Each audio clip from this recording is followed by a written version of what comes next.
Hello students, I'm Himani Sharma, your educator.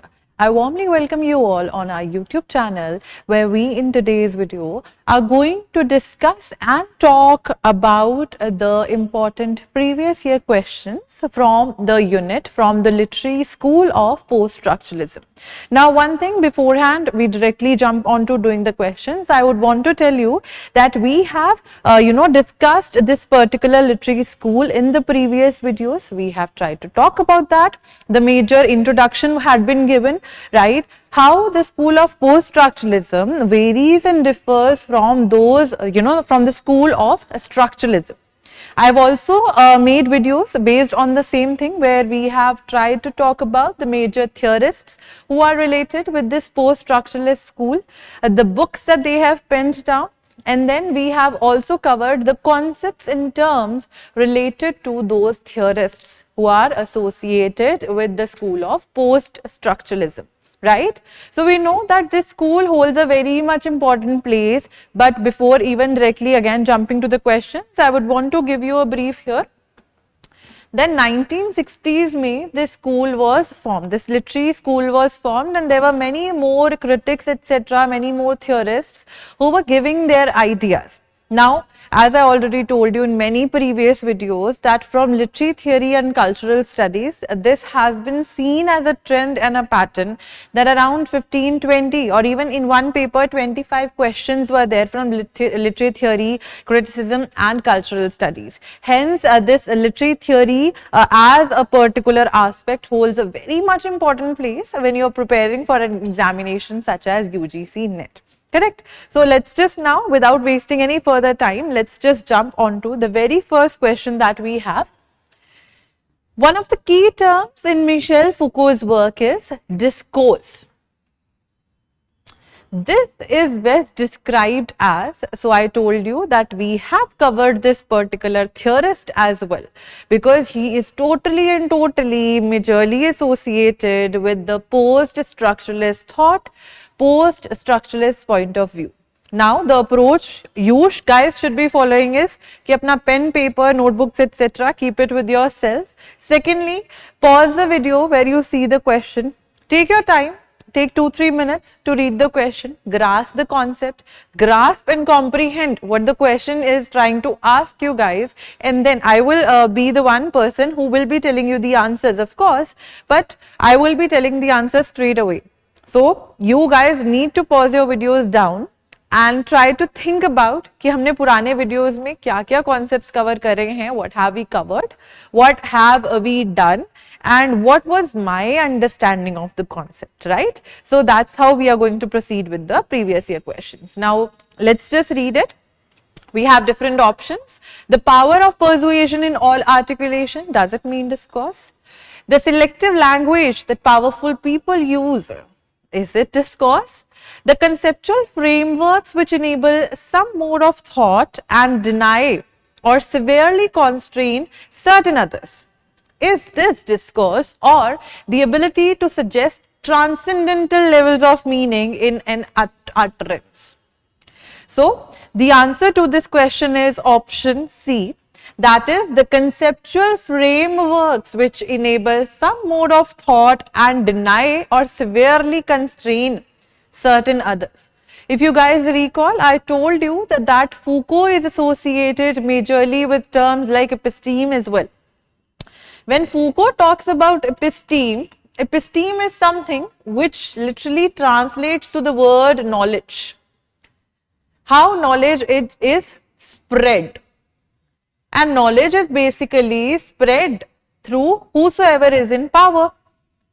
Right? जो भी बंदा, जो भी group ऊपर power में होगा, they will be the ones who are going to, see what things, what thoughts, what thought processes are being spread. They will have an influence on others. Correct? So this is what the post-structuralist point of view regarding discourses, this is Foucault's view, and he says that with discourse, we try to maintain two binary oppositions. अगर एक चीज अच्छी होती है, तो we set through the discourse, the other thing is bad. Correct? And discourse always and always will be either in the form of oral format or in the form of written format or gestures के साथ में, right? Anything which is spread, the knowledge, the power, the discourse के through वो spread होती है. That's what Foucault talks about. So hence the third option is correct. And this is a concept as a framework, conceptual framework होता है which enables some mode of thought, and they say that this is important, and severely or deny constrain, they constrain or deny the other mode of thought as well. So versus वाली situation आ जाती है, one thing is good, the other would be bad, correct? And they do believe in the binary oppositions as well, as structuralists did believe in too, correct? Then we have the second question. Panopticism is the title of a chapter in a well-known book by whom? Again, pause your screens, right? Take your time. The answer to this question, and I have discussed this particular concept with you guys, right? And it is even a chapter in the book of Michel Foucault. That's option B, correct? Option B is the correct answer here. Now, what was panopticon? अगर आप लोग को याद हो, I tried to show you a structure where there were many cells, right? बहुत सारे prisons होते थे, and then there will be a tower, right? Which would be there.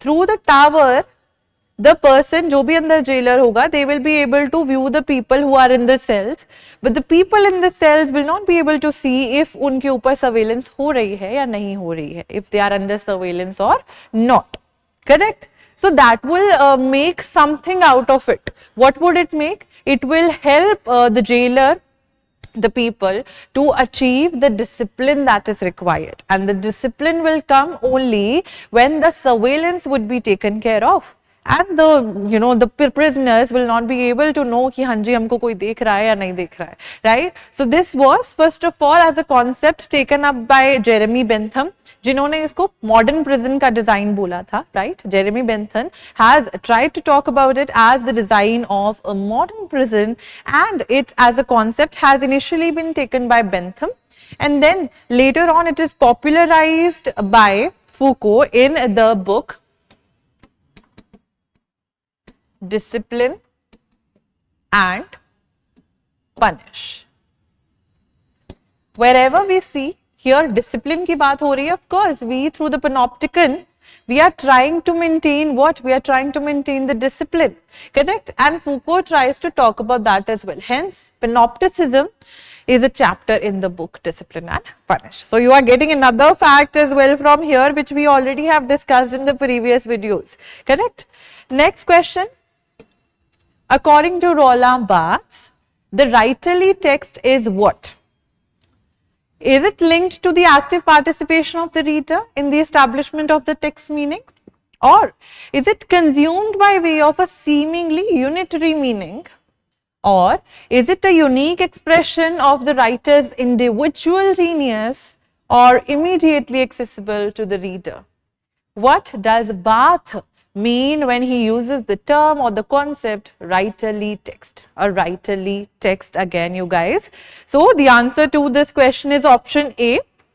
That is that writerly text is linked with active participation of the reader. If you remember, I have made a video, उसपे we have tried to talk about the terms which are related to Roland Barthes as a theorist as well.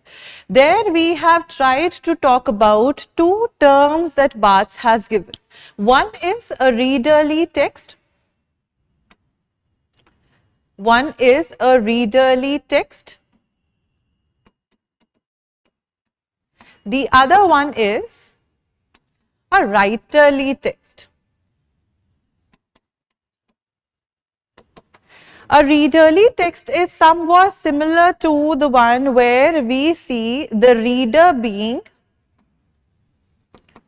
passive, not the person who's making meaning. But here, reader is the one who is number one, active, actively engaged hai. They are letting their emotions burst out when they are reading some piece of paper, right? They are reading some short story, novel, drama, so to say.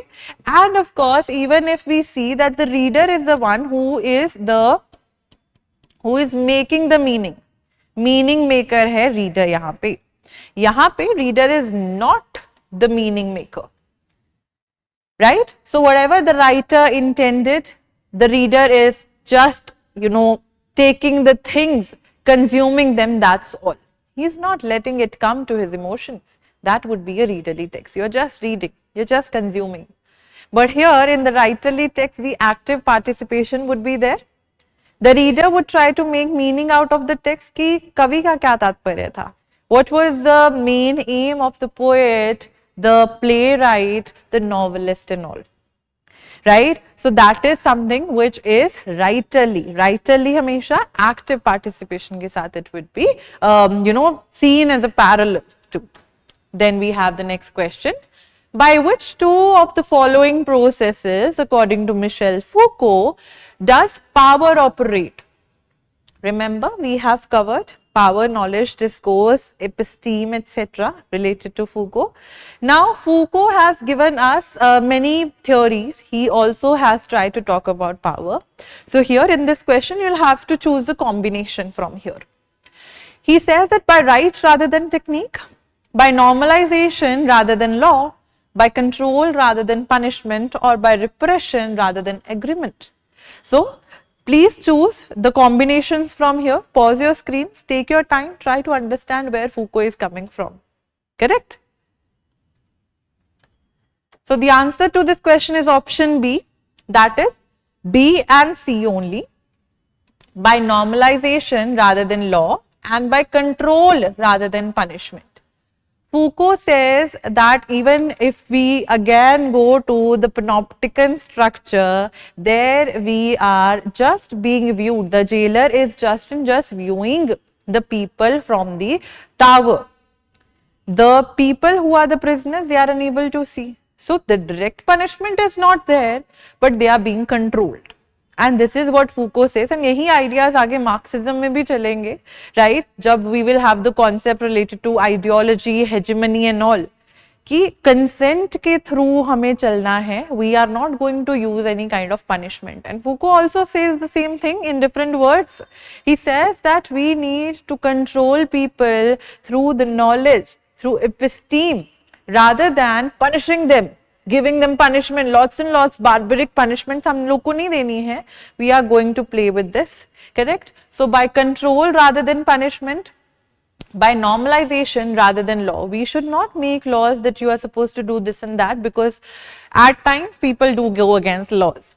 But if we are going to normalize any process, if we are going to condition something, that is how the power will operate.